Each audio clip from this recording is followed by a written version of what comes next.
Author and journalist Gordon Chang says North Korea could have nuclear capabilities to hit the United States within 9 months. He joins me right now. Good to see you, Gordon. Thanks so much for joining us. Thanks. Why didn't it happen sooner than when the president deemed them a terrorist organization? I mean, a terrorist state sponsor. There's a lot that goes into this. Yeah. There's a very complicated definition of terrorism for purposes of this list.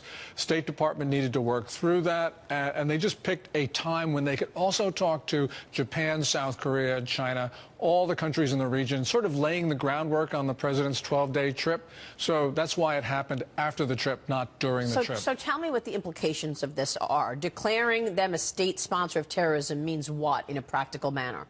Well, there are a handful of sanctions that come into play when a nation is put onto the list. And, you know, a lot of these measures are not important in and of themselves, and some actually duplicate sanctions that are already in place. But the important thing here is that the president has a long and consistent campaign to cut off the flow of money to North Korea. This just adds to the pressure. Also, it adds to the pressure of the sanctions that were put in place by Treasury this past week. So this is important. We're starting to see that they're having an effect in North Korea. So, for instance, junior officials in Pyongyang, part of the regime's favored class, are not getting their rations from the special distribution channels, at least according to anecdotal reports. But all the anecdotal reports are in the same direction, that the regime is running out of cash. We're not there yet, of course. It's going to take several months. But the Trump's campaign to cut off the flow, that's actually working now. I see. So the president seemed to have a good trip. He came home talking about $250 billion in new deals between Chinese and American companies when he was in Beijing. How would you characterize the president's trip? Well, the trip was really good because he reassured allies, and he corralled two very difficult friends of ours, President Moon Jae-in in South Korea and Rodrigo Duterte, the Philippine president. They're our allies, but they were moving in directions we didn't like. In Beijing, he sort of wilted in terms of the public comments he had, but behind the scenes, American policy was very resolute. We told the Chinese where to get off on a number of issues, including arms sale to Taiwan, and actually Chinese agents operating on U.S. soil. We told them to stop it. That's a very good thing because they've been here a long time, been doing a lot of things which are just inconsistent and actually a violation of American sovereignty. So the president's trip was really good, laid the groundwork for some important things that have to go on. You know, what goes on now is really difficult. He laid the groundwork. I'm wondering what the sanctions mean, though, really, because somebody mentioned to me the other day, look, who cares about sanctions against North Korea? North Korea's leader does not care about his people. So what does he care that he's getting sanctions? Well, are they effective? Do they work? Well, they will work if the president continues putting pressure on North Korea's backers, like Russia and China. And it's not just Russia and China. It's countries in Africa and around the region that are actually supplying money to North Koreans through various means. And the president has worked very hard to do that, to stop that. And so this is going to be important. It's not very sexy, but it's a very sort of ground and pound game. You go to all these countries, you get them to close consulates, embassies, you get them to not import North Korean labor and to make sure that they don't sell certain items to the North Koreans. It's Treasury and Justice Department have a lot of work for them to do. The president uses tough talk to make a standpoint and make a move. Is that working? I mean, what I'm visualizing right now is the enormous armada that we have off of the Korean peninsula sitting there. I'm sure China doesn't like it. Obviously, North Korea doesn't like it. But it's basically sending a message. We are ready should you make a mistake, North Korea. Is that right? Yes. Well, we have 3 carrier groups near the Korean peninsula. 3 carrier groups is important because with 2, you cannot conduct round-the-clock operations. With 3, you can. Now, the only issue there is some of those carriers have been on deployment for quite some time and are going to have to be withdrawn. But what it does is sends a message that we are prepared to strike if necessary. Now, I think the president's pressure campaign will work over time. It'll take maybe 9 months to a year to do that. But, you know, basically what he's saying is that all the tools in the American toolbox will be brought to bear against North Korea. And for the first time, we've got a president who is willing to use all these elements of national power against not only the North Koreans, but their supporters and backers around the world. You're right. So do you think North Korea has shown any evidence that it's actually backing down in any way yet? Not really. Hard to say. You know, people say, for instance, they haven't launched a missile since September 15th. That's what I'm referring to. Yeah. The Chinese, I think, stopped them from doing that because in the run-up to the Communist Party's 19th National Congress, Xi Jinping, the Chinese ruler, demanded absolute calm because he wanted to consolidate his position, didn't want anything to interfere with that. So I think that they told the North Koreans, thou shalt not. And also right now, the North Korean military is preparing for its winter training cycle. They don't launch missiles this time of year. Oh, okay. So I think it's a combination of things why North Korea has been so quiet in the last several months. The real test will be February when they really start up sending off missiles into space again. Oh, okay. So we will be watching that. Gordon, good to see you. Thanks, Maria. Thanks so much for joining us. Listen, we want to talk about this tax bill. We know in the upcoming week the Senate's going to get down and dirty. Do you think that this bill, when you all go to conference and you compare the House bill and the Senate bill, is it going to look much different? Tell us where you are, Mr. Chairman. I know that there are things you're talking about, the state and local tax deduction. You're talking about what Ron Johnson has a problem with, the difference between the corporate rate and the pass-through rate. Give us your status check. So, one, I'm really encouraged by how pro-growth both of these tax reform plans are. And again, both of us are driving toward the agreement that we reached with President Trump earlier this year. I think there are some differences that we'll want to reconcile on the individual rates. The Senate has 7 brackets. We have 4. How we address our small businesses in a major way, we'll want to do the best we can there as well. And then, of course, how we design or redesign, I would say, our international tax code so our companies can compete and win anywhere in the world, including here at home. Those are 3 areas I know we're going to want to spend some time to find some common ground. Yeah, but what are you going to do with the fact that 6 million Californians use the state and local tax deduction? New York as well, feeling like they pay into the federal government a lot more than they get back. When the final bill is all said and done, ready for a broad vote, you're not going to get those people on board who say their constituents are seeing higher taxes, like a Peter King, who we're going to speak with momentarily, as well as others in California, Illinois. Is there room for movement on that state and local tax deduction, sir? So at the end of the day, I think we're going to be able to prove that we can provide tax relief for all Americans regardless of where they live. And so we have been working very carefully with our high-tax state lawmakers. I know, too, those high-tax states are already rethinking how hard they tax their citizens because Congress is actually, for the first time, saying, look, why don't we, rather than have high tax rates and everyone just subsidize and pay each other's taxes, why don't we lower the tax rates for everybody and you just pay your own? It is a new way of thinking, but we are working with our high-tax state lawmakers to make sure there's real relief. And at the end of the day, I think the House bill did a very good job of addressing this issue. I think we can do better, and we've pledged to work with our high-tax state lawmakers to do exactly that. And so what you're saying is there is potential that you will make changes to meet the president's deadline. Obviously, his priority is getting this done this year. Here's what he told me just a couple of weeks ago, Mr. Chairman. Watch this. Tell us where we stand on the tax plan right now. You know, there's a great spirit for it. People want to see it, and I call it tax cuts. It is tax reform also, but I call it tax cuts. It'll be the biggest cuts ever in the history of this country. And I think that there's tremendous appetite, there's tremendous spirit for it, not only by the people we're dealing with in Congress, but for the people out there that want to see something. And yet he wants that on his desk by the end of the year. You think you can do that, even though senators like Ron Johnson have an issue? He wants change in terms of the corporate rates, the business rates.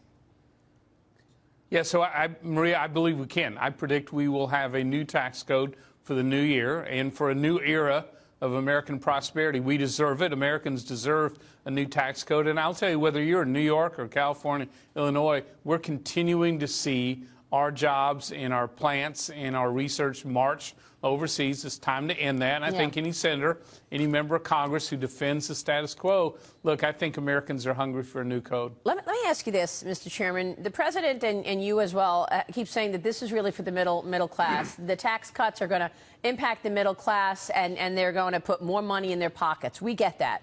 But at the same time, we had an economist on my morning program this past week, Stephanie Pomboy from Macro Mavens, and she says, look, the top 20% in terms of earners spend more than the bottom 60%. They're the ones spending the money, and they're not really getting the relief because you've got the top end, in some cases, seeing their taxes go higher because of this elimination of the deduction. Here's Stephanie Pomboy. I got to get your reaction. Mr. Chairman, listen.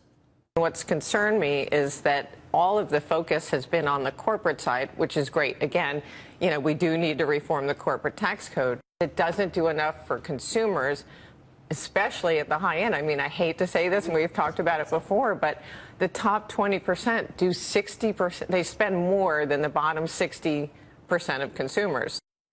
What about that, Mr. Chairman? Are you cutting taxes on people who don't pay taxes and raising taxes on the people who pay taxes?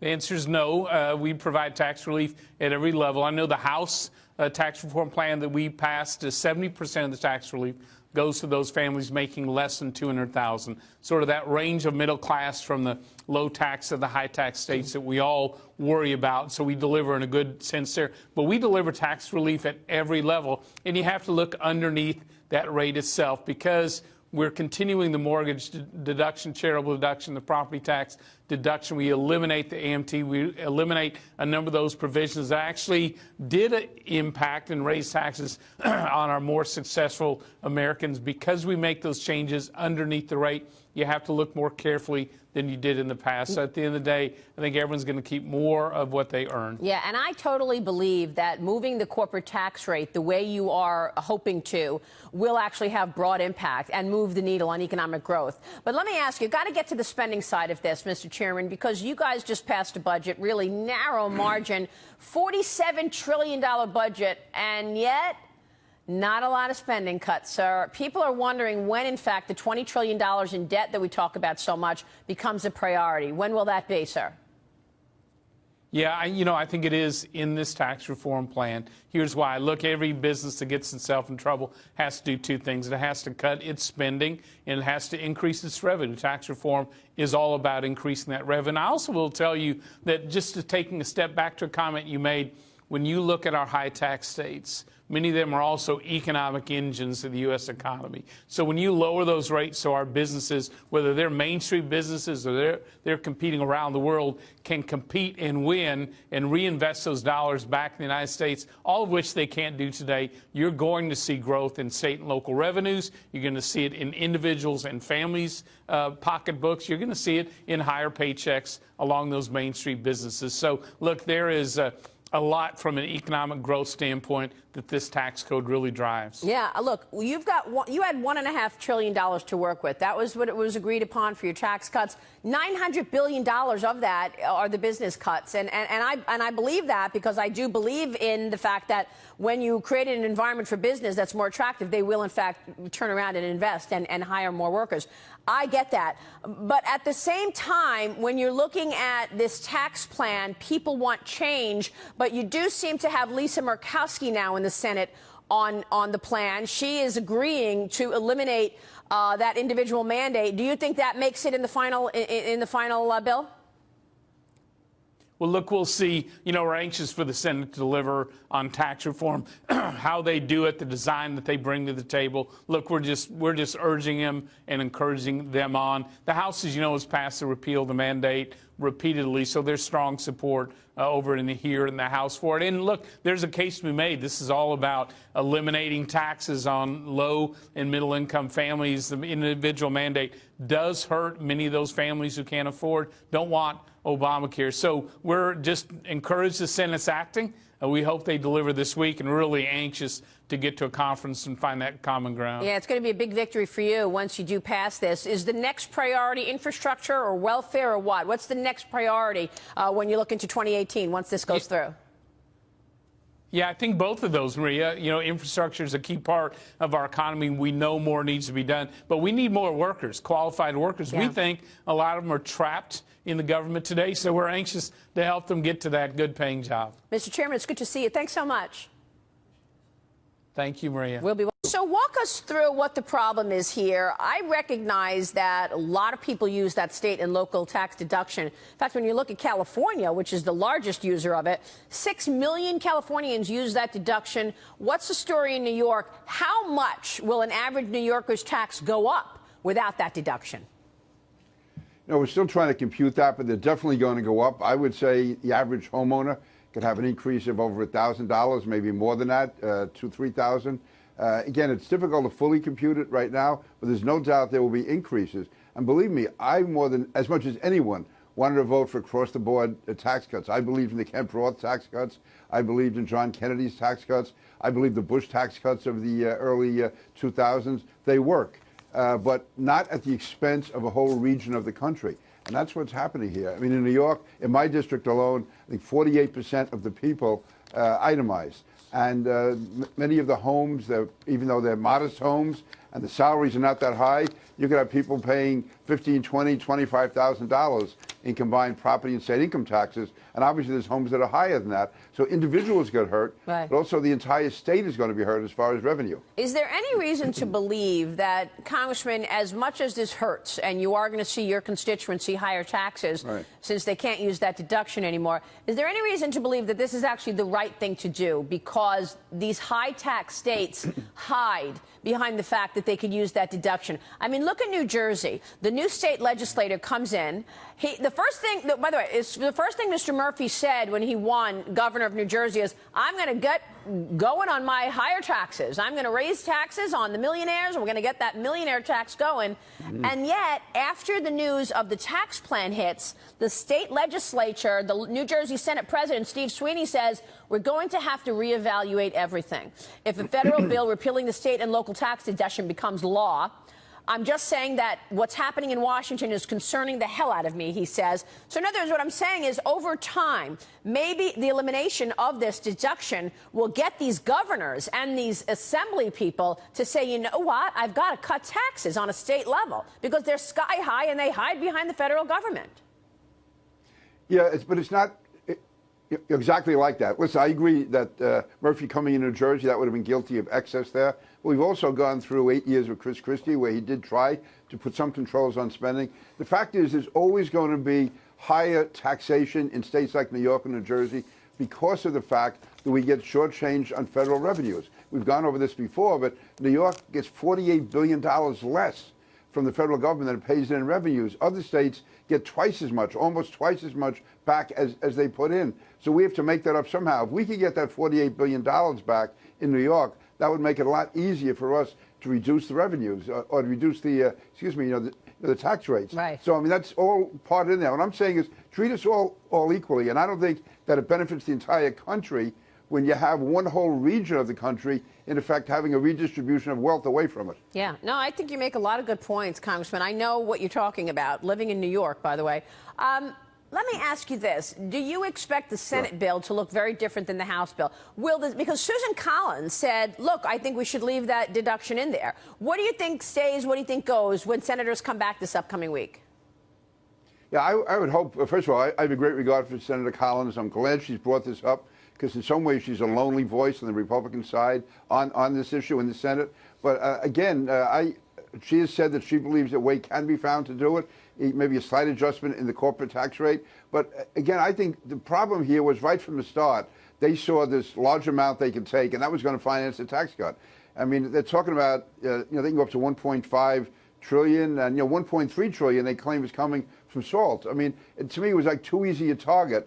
And it's also from states that, let's face it, do not have that many Republicans in them. Yeah. So it was sort of, the money was there, and there's not that many votes to worry about anyway. So I think that was part of the thinking. But if Senator Collins, her vote's going to be essential for them to get to 50. Right. They will probably have to get Senator Collins. And I just hope she can hold out, and I'll be happy to work with her on it. Let's talk about the impact. Let's say, hypothetically speaking, the elimination of that deduction stays in the final work that goes to the president's desk. Are you expecting mobility in New York and New Jersey and California? In other words, a lot of people are predicting we're going to see an exodus of people leave high tax states. Why would you pay, for example, what is it, 57% when you look at state and local at 17% and the highest earners at almost 40%? 57% income tax. Why are you going to pay that when you know you can go to Florida and pay nothing? So are you going to see an exodus of people that is going to depress real estate prices? That's going to mean, taking money away from education. So what do you think? Impact? Yeah, there's already been some of that, but no, I've spoken to a number of people, a number of business people I guess they call themselves the 183 Club, in that they will make sure they're out of the state, they move out of the state, so they won't have to pay the income tax. And this is, again, it was already developing, but it's going to, I think, I can see a mass exodus coming. The whole week I've been home since this vote was cast, I've been hearing from rank and file Trump voters, people who own their homes, people who are really, hard-working wage earners. But I'm also hearing it from the business community, big people in the business community who feel this is going to terribly impact them. And yeah, they are talking about moving their address with North Carolina, Florida, wherever. Wow. They feel that it's something that has to be done to this. And that then will have a compounding effect, because there'll be less state revenues available. That means local governments will have to raise property taxes. It's really a vicious cycle. And again, it's going to be a massive tax cut for the country, but it's going to be a big hit on one whole region of the country. I think it's bad. A tax cut should be a tax cut for everyone, across the board. What do you want to see out of the Senate bill? What do you want to see when they, in the next couple of weeks, get down and dirty in conference to really come up with one piece of legislation to put on the president's desk for signage? How do you want it to look different? Well, for one, there are a lot of really good changes on the corporate side that you see on both the House bill and the Senate bill. On the personal side, there are some aspects that are a little better than the House bill, others that are a little bit worse. I mean, the Senate brings back the medical expense deduction. That's good. They have the mortgage interest deduction cap at $1 million. The House version is at $500,000. The Senate proposes to fully eliminate the state and local tax deduction, where the House version made progress in having a $10,000 property tax deduction cap. Not enough progress for me, but I'd love to see us go even further than the House version. They're also talking about some of the changes need to be made on the pass-through rules. Senator Johnson, he's been outspoken in the need to make sure that we're delivering more relief for small businesses. I think that we should be treating people who would be in the personal service space more like the person who may be, say, a widget maker, and where you have a 39.6% bracket. And you're a New Yorker and you're in a personal service occupation, then when you look at losing maybe your largest itemization in state and local tax deduction, if you had a mortgage interest deduction cap of $500, you don't have any more medical expense deduction. But and then on top of that, the pass-through rules aren't applying to you because you are in personal service. Then you're going to see a big tax increase. And then there's also the big impact, important for middle-income Americans as well, when you start talking about a district like mine, and you had Congressman King on as well. Close to half of my district itemizes and uses a state and local tax deduction. Yeah, no, I think you make all good points. Let me talk a little about the business cuts. 20% corporate, 25% pass-through. Senator Ron Johnson said this doesn't make any sense, and I'm wondering why they're both not the same rate. I mean, when you look at the pass-through companies, this is not just your hardware store on the corner. I mean, Cargill, employs 150,000 people. That's considered a pass-through. So why do some companies get a 25% rate and others get a 20% rate? I don't understand that. Yeah, and others would be paying a higher rate than that. So I think that it would be great to be able to level the playing field more. Where we have an important shared goal across both chambers and the president, trying to bring the corporate tax rate as low as possible, and where I was supportive of the president going down to 15 in the original proposal, now it's at 20. I do know from conversations with people who are advocating for reducing the corporate tax rate, they'd be thrilled if at the end of the day it was at 22. Yeah. So I think that we need to look at leveling the playing field as much as possible. And that is one thing that I've heard as well is, comparing the 20 to 25% rate and even the pass-through rules at the 25% rate, depending on the occupation. So what is the process at this point? They come back next week in the Senate. They will mark up their bill. Then the House and Senate has to get together to come up with the best parts of both plans to make one plan, correct? Walk us through the next couple of weeks. So if the Senate were to, say, pass a tax bill as early as this week, right away you would have conferees appointed. A conference committee between the House and the Senate would start meeting to try as quickly as possible to come up with a version of the bill that not only is agreed to at that conference committee, but can be passed by both the House and the Senate with the goal of having a bill on the president's desk by Christmas. It's an ambitious timeline, but it is doable. If the Senate passes a bill this upcoming week, a conference committee starts meeting right away and they make a ton of progress quickly. Yeah. you can get there. If you were the last holdout and they needed your vote in order to pass any piece of legislation, are you going to vote no? Well, You're all going to get out of a job if you don't get this done. Yeah, now I want to know what kind of changes are going to get made. The bill in its current form I oppose. If there are no changes that are made to it, I continue to oppose the bill. I would love to be able to improve the bill. I would love to be able to vote yes on a bill that gets as close to perfect as possible. Right. But for me, as I crunch a number for my own constituents, I'm not voting to raise taxes on this many of my own constituents. I just won't do it. I understand. Congressman, it's good to see you, sir. Thanks so much. Thank you.